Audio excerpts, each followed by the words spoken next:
What's up, everybody? John, the Morgile here.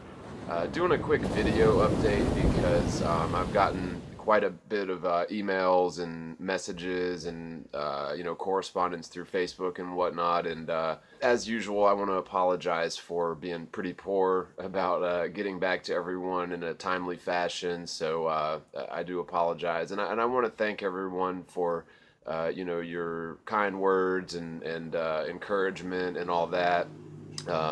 It really means a lot to me.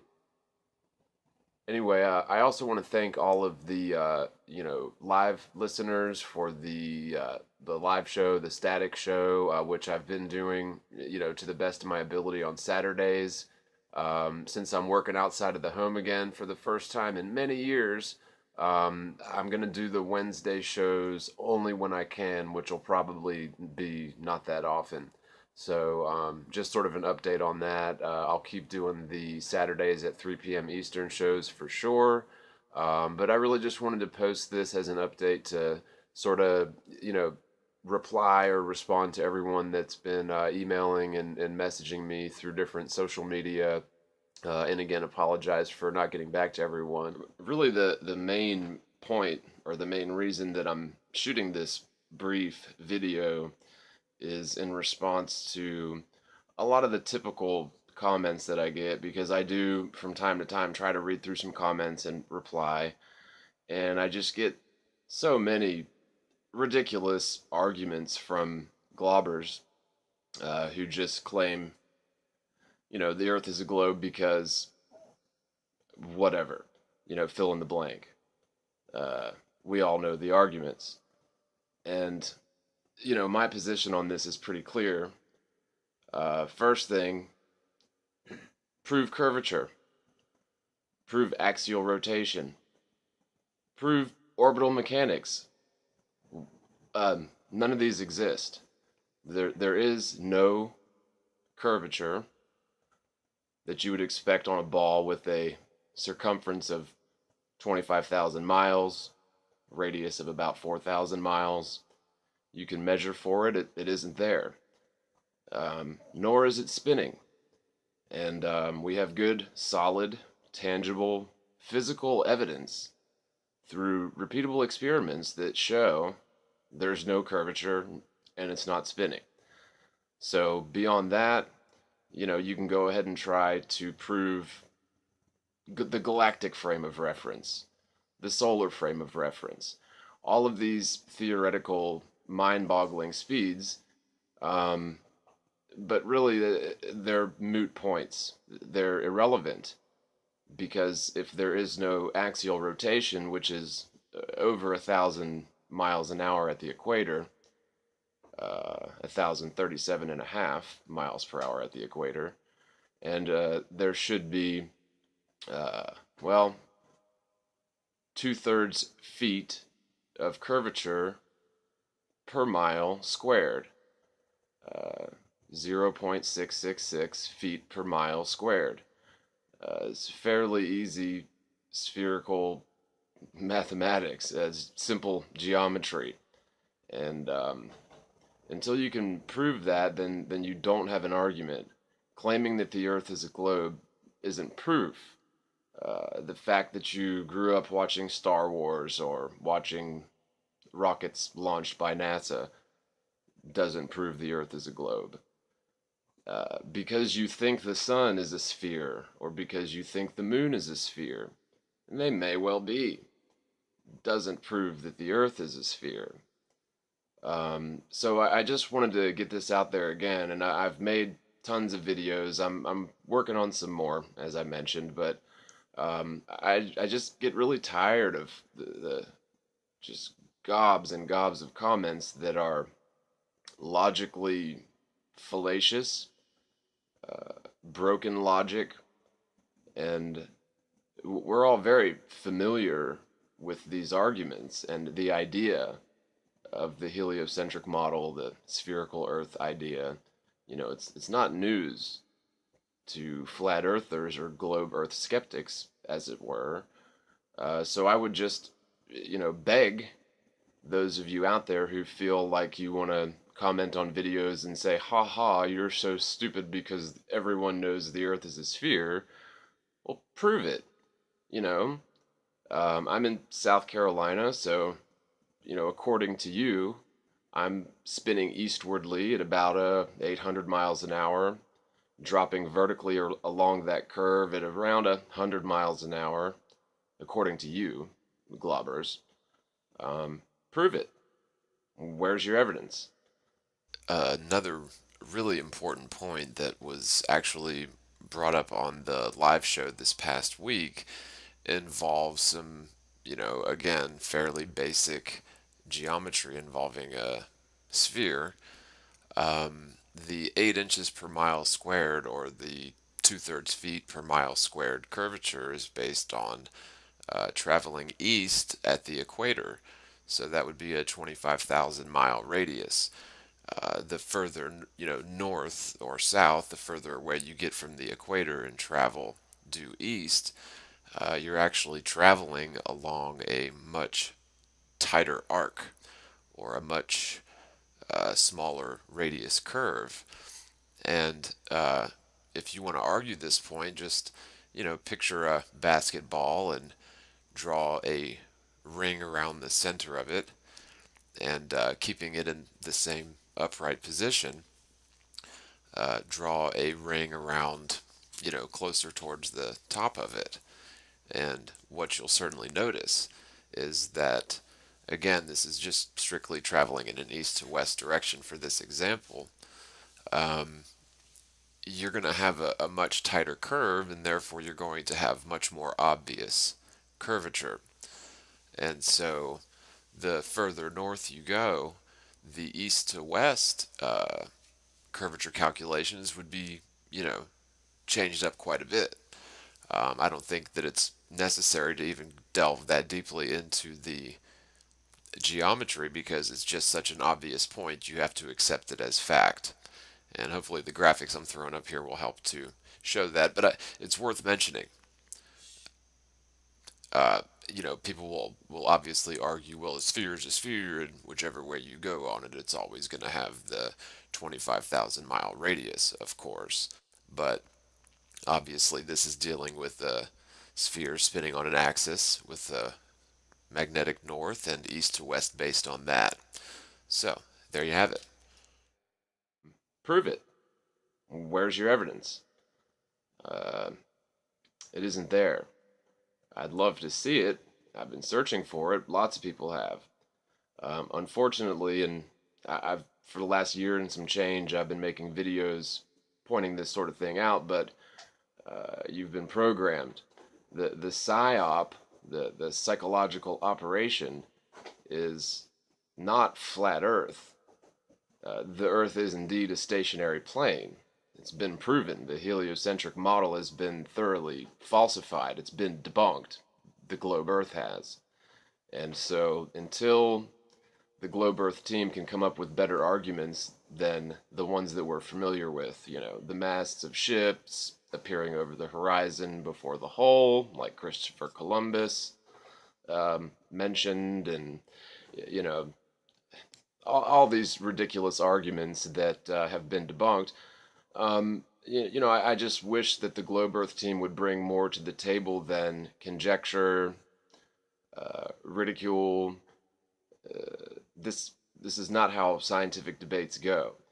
Now, the heliocentric model, the globe Earth model, is the leading, widely accepted model of the universe. It's the widely accepted model of how things work.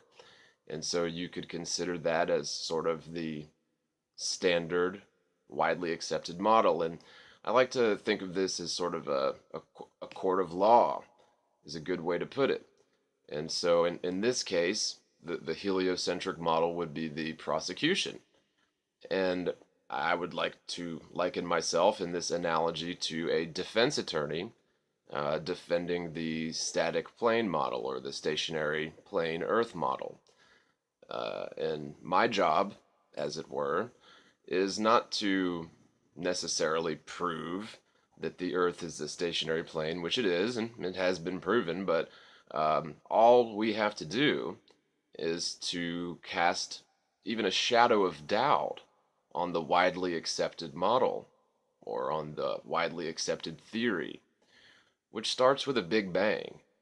Uh, how ridiculous is that? I mean, you globbers actually believe that you live stuck to the side of a spinning sphere that's flying through space, well, 66,600 miles an hour around the sun. The sun is supposedly zipping around the galactic equator at half a million miles an hour, and the galaxy itself is supposedly zipping along through space at some millions of miles an hour. And so, how many times would you have to, you know, cause an explosion in a perfect vacuum that would allow for life to exist stuck to the side of a spinning sphere on a piece of the shrapnel? The whole thing is ridiculous. And so, by simply proving through measurement and experimentation that there's no curvature, or that it's not spinning, or that it's not orbiting the sun, and on and on and on to the galactic frame of reference, simply by casting even the smallest amount of doubt and showing alternate hypotheses that could explain observations as well or better than the prosecution, then that's really all we have to do, technically. Now, unfortunately, we're dealing with, up to 500 years of pretty intense programming that's gotten so intense in the last 100 years, and well, certainly in our lifetimes, with the amount of science fiction and pageantry and romanticism that goes along with, things like Star Wars, Star Trek, all of the science fiction films and documentaries about, Earth-like planets and faraway galaxies. By the way, the galaxy, or galaxies other than the Milky Way, weren't even theorized until 1929 by Hubble. And so, I guess the point that I wanted to make is just sort of a blanket response to the many, many comments and messages that I receive from people who think that I'm stupid or think that they're very smart because they believe the Earth is a spinning sphere in outer space. Unfortunately, and I hate to be so blunt, but that's ridiculous. It's the most preposterous thing you could imagine. Um, Even if the moon is a spinning sphere, which I have my doubts on that, but even if it is, that doesn't mean that the Earth is a sphere. So again, I would just beg, the globbers out there, the pro-globers, many of whom don't even realize and don't fully realize what the conventional model consists of to the full extent, come with some evidence. Uh, but unfortunately, there's just a mountain of empirical evidence that proves conclusively that the Earth is not a spinning sphere, and your arguments, many of them are null and void. So again, you know, prove curvature over a standing body of water. Prove axial rotation of over 1,000 miles an hour at the equator. And then we'll go from there. Then we'll start looking at the solar frame of reference and the galactic frame of reference. But until then, it's sort of an open and shut case. Um, One of the topics that has really fascinated me throughout my whole life, and maybe this is a psyop, maybe it's not, is the idea of extraterrestrial visitors, visitors from other worlds. Um, and I still sort of have a special place in my heart for that whole thing. It's very romantic. It's sort of to some degree it's comforting to think that there are sentient beings elsewhere in the universe that come and visit our world and do whatever it is they do, zip around in little saucers or whatever. But the point that I want to make, and I think that this is a good topic for discussion, is there are literally millions of people out there who firmly believe in aliens, extraterrestrial visitors.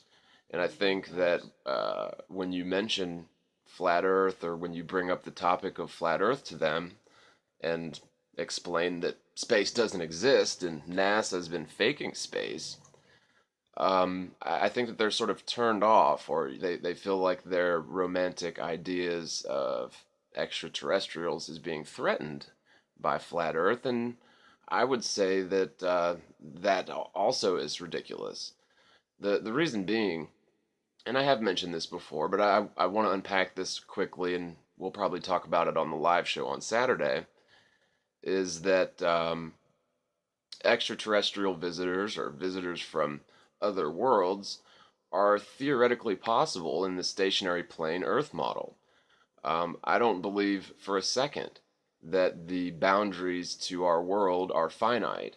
So, in other words, in the conventional model, if you go north to the North Pole and keep heading in that same direction along that same meridian line, then you'll just sort of loop back around, and wind up at the South Pole eventually and just keep going around in circles. So they've sort of caged us in prison for our minds, right?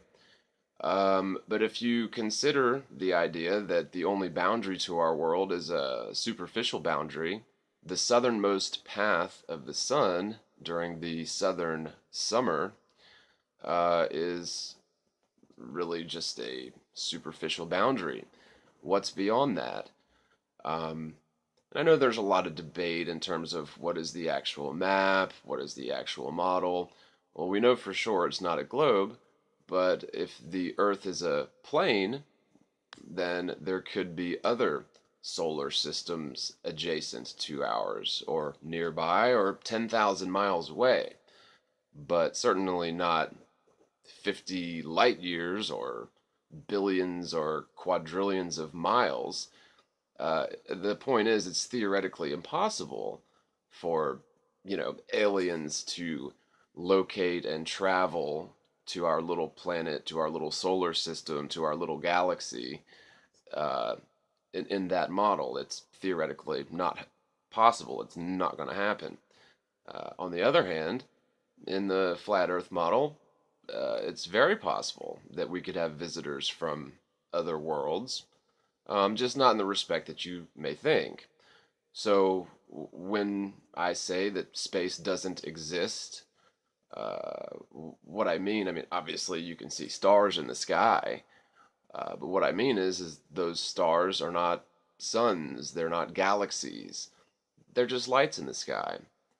Uh, Nobody's going there, nobody's coming from there.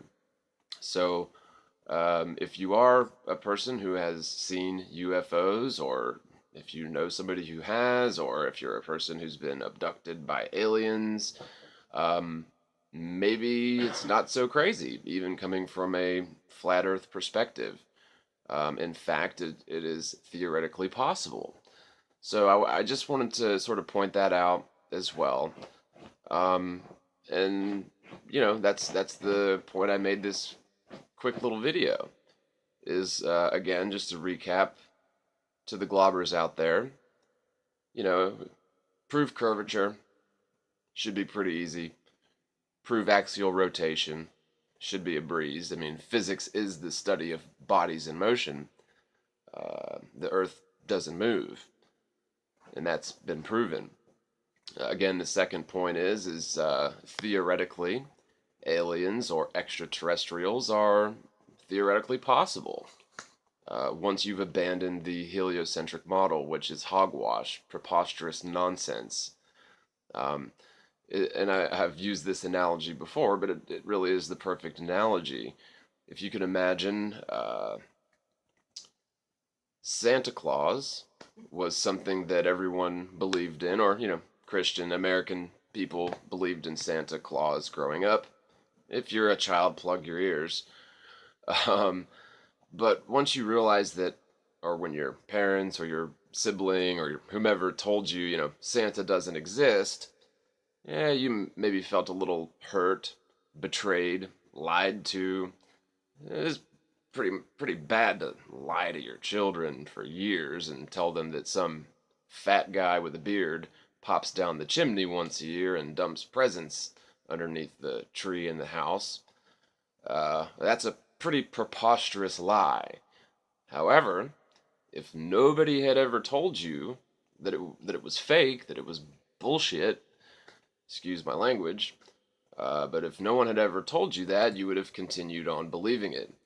And at this point, would we be arguing? Would I have to be presenting evidence that Santa Claus doesn't exist? And once I've proven Santa Claus, or once we collectively have proven Santa Claus doesn't exist, do we then need to continue disproving, Mrs. Claus, the reindeer, Rudolph, and his red nose? Do we need to prove that Santa doesn't live in the North Pole as well? No, I mean, that's ridiculous. So this is exactly the same thing. We were all taught a preposterous, fantastic lie growing up when we were little children, and many of us didn't buy it, but who are we to argue with adults? Adults know everything when you're a child. And so, at this point in our lives, we really need to sit down and reconsider the assumptions that we grew up with. And that's a difficult thing to do. I mean, it really is deeply rooted into our culture, the heliocentric model that is, and Santa Claus. And so, I would just ask people to skeptically analyze what you believe. And what you believe is that you live stuck to the side of a spinning sphere as the result of an explosion. Think about that for a minute. Now, not only do you believe that you live stuck to the side of a spinning sphere as the result of an explosion, but you also believe that that spinning sphere resides in an infinite vacuum. Um, and I've made, I don't know, 100 videos covering lots of different proofs that involve astronomy, orbital mechanics, curvature, and the lack thereof of all these things.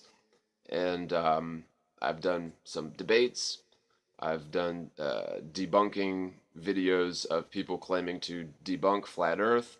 And most of the people who claim to debunk flat Earth or claim to have debunked flat Earth really don't understand it. So the first thing that you have to do is study it a little bit. Compare apples to apples, the two models, flat Earth, sphere Earth. It's two totally different things, but it's fairly simple concepts to compare.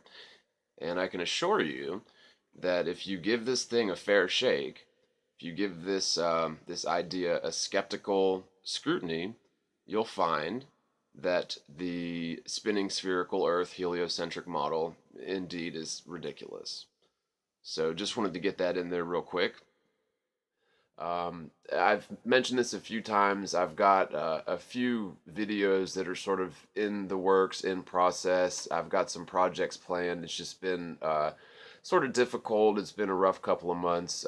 We've moved around a little bit, but we're settled in to a new town. We're in Spartanburg, South Carolina, so we're making a go of it here. Things are going fairly well. So just wanted to, say hey to everyone and let everyone out there know that I do appreciate your correspondence. Again, apologize for not getting back in time. And yeah, I've got like over 5,000 unread emails in my Gmail account, so there's probably no way I'll ever get to them all, but I do sort of try. At any rate, check out the live shows Saturdays at 3 Eastern at Static Plain Truth Live. I'll be doing that this weekend, and be on the lookout for some new, sort of standard the Morgile videos that you guys are used to. It's just sort of hard to find time. Like, it's 8:30 p.m. now, and it's well past my bedtime, if you can believe that. I'm not really used to getting up at 4:30 in the morning, so one thing I would urge y'all to do, because I'm not boasting or anything. I've got almost 14,000 subscribers on YouTube, and I've got a lot of older videos that have barely been watched. So one of the things that I'm going to do is I'm going to start rotating the featured videos on my channel to where they're a little bit easier to find, because some of the older stuff is buried kind of low, at the bottom of the list, and it is kind of hard to navigate to those. And for some reason, my videos aren't really showing up on searches very well anymore.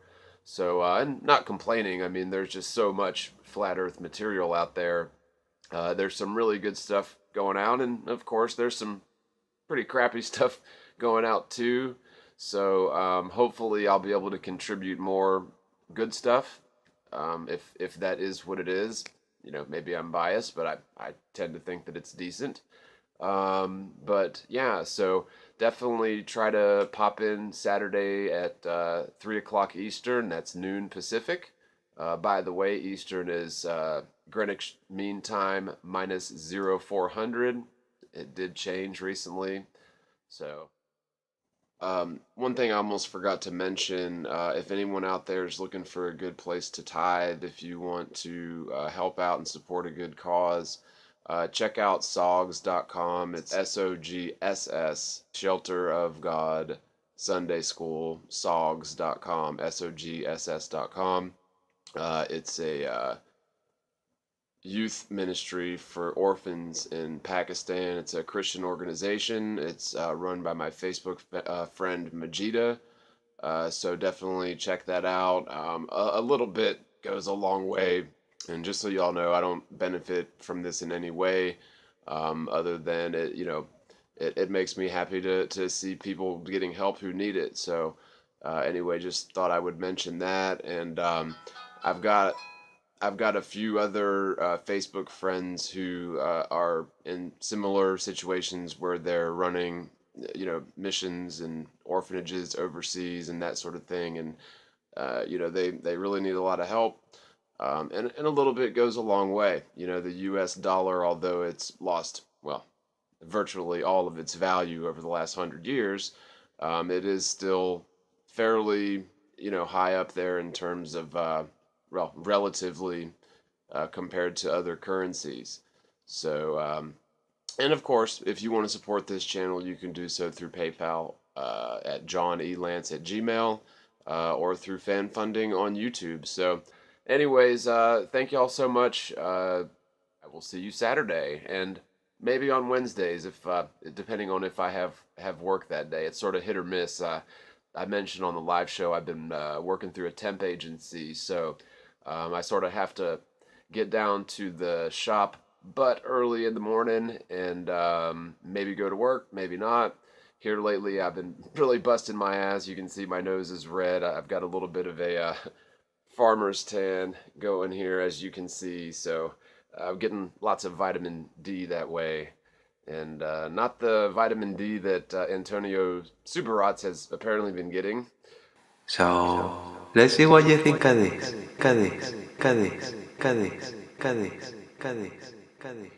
Just noticed that sexy video, whatever that was. I got to talk to Antonio about that. Not sure what's going on with that, buddy. But anyway, God bless y'all. Spread the word, spread the world, and peace.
curvature that you would expect on a ball with a circumference of 25,000 miles, radius of about 4,000 miles. You can measure for it, it isn't there. Nor is it spinning. And we have good, solid, tangible, physical evidence through repeatable experiments that show there's no curvature and it's not spinning. So beyond that, you can go ahead and try to prove the galactic frame of reference, the solar frame of reference, all of these theoretical, mind-boggling speeds, but really they're moot points. They're irrelevant because if there is no axial to me. Anyway, I also want to thank all of the live listeners for the live show, the static show, which I've been doing to the best of my ability on Saturdays. Since I'm working outside of the home again for the first time in many years, I'm gonna do the Wednesday shows only when I can, which will probably be not that often. So just sort of an update on that. I'll keep doing the Saturdays at 3 p.m. Eastern shows for sure. But I really just wanted to post this as an update to sort of, reply or respond to everyone that's been emailing and messaging me through different social media. And again, apologize for not getting back to everyone. Really, the main point or the main reason.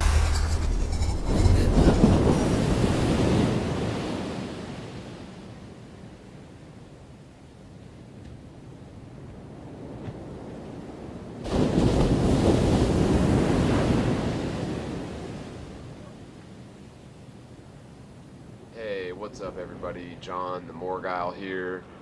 Doing a quick video update because I've gotten quite a bit of emails and messages and correspondence through Facebook and whatnot. And as usual, I want to apologize for being pretty poor about getting back to everyone in a timely fashion. So I do apologize, and I want to thank everyone for your kind words and encouragement and all that. It really means a lot that I'm shooting this brief video is in response to a lot of the typical comments that I get, because I do from time to time try to read through some comments and reply, and I just get so many ridiculous arguments from globbers who just claim the earth is a globe because whatever, fill in the blank. We all know the arguments. And, my position on this is pretty clear. First thing, prove curvature, prove axial rotation, prove orbital mechanics. None of these exist. There is no